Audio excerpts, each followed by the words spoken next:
All right, let me just. I was a little quick on the end of that, so I'll just finish it. So here's how we do this: you hit 24, then you hit Math, and you go down to this icon right here, which is just the 5 button. I just click the 5. Then put parentheses in. Might even have a parentheses there to begin with. 1743 divided by 1087. Close the parentheses. Hit -1, so we did all that stuff right there. Then I just hit enter, and then it came up with this 0.019. But then you got to multiply it by this 4. I did it right there, took that answer, multiplied by 4, and I got this thing right here, 0.0079. It says to round it to the nearest tenth of a percent. So if I move it 2 places, 1, 2, it's 7.9. That 4 does not round the 9 up, so it just stays 7.9%. And you must have your answer written like this. You can't have it any other way. There's no other way, because it says very specifically how to write your answer. All right, I hope that helps. Okay, now we start the logarithms, everybody's favorite stuff. So the rest of the time we're going to be doing quite a bit of logarithms here. So here's probably one of the easiest ones you're going to do. So it says solve the equation. We're trying to solve for x, trying to find out what x is equal to. Well, I guess there's a couple ways you could look at it, but I'm going to do it like this. I'm just going to change it. It's in logarithmic form. I could change it to exponential form and see what happens. Again, they rig these things so they come out kind of easy. So what I'm going to do is change it from logarithmic to exponential. You take the base to the power equals the number. All right, remember that's what we did. So you can look at one of the older videos if you'd like. So we take the base to the power equals the number, just like this. Solve for x, take the square root of both sides. Now, technically, x is plus or minus the square root of 4, but you can't have a negative base here, so we're just going to keep the positive 4, and that's all there is to it. Okay, now for the problems that are probably the simplest of the whole entire test. And nobody should get these wrong. If you know how to use your calculator, you should be able to do these things right here. So we're going to take the log of 2361. Now this is a common log because there's no base here, so you can use a calculator for it. Okay, there's nothing to it. You just hit, let's bring up the calculator. You just hit log first. If you have a calculator like this, hit 2361, 2361. You can close it if you want. I don't know. So I have a phobia about leaving that open. I don't think you even need to close it, but you can if you want. And then you hit enter, and there it is. Now notice, let's scooch this over. It says evaluate the logarithm to 4 decimal places. So again, that's important that you follow the instructions. 4 decimal places. There's 1, 2, 3, 4. Now what happens is 9 makes this 0 go up to a 1. So it's 3.3731. Let's write that. 3.37. Oops, my memory's terrible. 3-1. I should remember that. 3731. Good. That's all there is to that. This is kind of the same deal. It's a natural log of the square root of 8. So this time it's natural log. We use the ln button. Oh, scooch this over so we can see it. Good. So it's the natural log. So we hit ln. Now we have to hit the square root of 8. So you hit the square root button, you have to hit second function. There's your square root button, and then we put in 8. Let's close that parentheses. Let's close it again since we have 2 here. Again, I'm not really sure if you need to close that one, but I do anyway. We hit that, and there we go. 1.0397. We're rounding it to 4 decimal places, so there's 1, 2, 3, 4. That 2 does not round that 7 up, so it just stays right there. 1.0397. 1.0397. Easy. That just takes seconds to do. Okay, we're rolling right along here. Let's do this one. Now it says use the change of base rule, I call it the change of base theorem, to find the logarithm of 4 decimal places. All right, so I'm just changing my pen settings. Always forget to do that. All right, so it's log base 8. The change of base says this, and again, you can look to see why it is and the whole lesson. I'll just show you how to do it. So put a division sign. This is log base 8. We can't do log base 8 on a calculator. We can only do log base 10 and log base e. So I can pick either one. I can pick log base 10 or e. Let's just stick with log base 10. It's easy.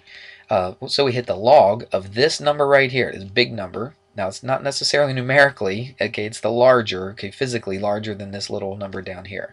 So I put 70.76 over the log base 10. Okay, remember we don't see the base 10, but it's log base 10 of 8. So it's log base 10 of 8. So this is just calculator work. Let's bring up that calculator, scooch it over here, and let's clear it just to make it look nice and pretty. All right, here we go. So log of 70, 70.76. All right, I'm going to hit close the parentheses there. Divide that by log of 8. So we hit, where's the log? Right there. Log of 8. I don't believe you need to close it. I do it anyway. And then there's our number, 2.048. Now remember, it says round it to 4 decimal places. So 1, 2, 3, 4. What does that 8 do to the 2? It rounds it up. So it's 2.0483. So we write that down, 2.0483. There we go. That's probably just maybe a little bit harder than 11 and 12, but it's pretty simple. There's no algebra really involved. You just have to know what the rule says, use your calculator, and you're good to go. Let's try another one. Okay, here's the problems where we really get into the logarithms here. Remember the early problems we did on this test? We tried to get the bases to be the same. Now think about it. You can't really get the bases to be the same. 3 to a certain power. Can you take 3 to at least an integer power, a whole number power that's going to give you a 12? No, you can't. So here's what we do. Let me just rewrite it. There I go again. I never remember to change this thing. Let's do that very quickly. I know you can't see what I'm doing up here, but okay, there we go. I'm going to write it 3 to the x minus 2 power, keep that in parentheses just to group it together, equals 12. Put a little gap here because what we're going to do is now we're going to use logarithms. We're just going to put a log out in front. You could do this with a natural log if you wanted to. It just seems most people are comfortable with the common log, just log. Now that we have a logarithm, now we can apply some of those rules that we've done before. So let's take this x minus 2, we call this the power rule, and throw that out in front. You remember this? I think that's everybody's favorite of these rules. So log 3 equals, and we're just going to write this as log 12. We're not going to mess with that just yet. Remember what we're trying to do. We're trying to solve for x. You could do this a couple ways. You could distribute log 3 through this thing if you wanted to. It might be easier just to go ahead and divide by log 3. Remember, log 3 is just a number. It's a number you throw into your calculator. So you can do the same stuff with this log 3 than you could with a regular 3. So we divided by log 3 of both sides. Of course, that cancels. We have to get rid of this 2. Let's do it in the same step. That's a simple step. Added 2 to both sides. That goes. Just added 2 to all this. Now, it's just calculator work. Just in the interest of time, I just plugged it in the calculator right away. There's log 12 divided by log 3. Got that number. Took that answer, added a 2 to it, and it's 4.2618 and so on. Let's scooch this over. Remember, it said round to the thousandths this time. Thousandths is 3 decimal places. 1, 2, 3. What does that 8 do to the 1?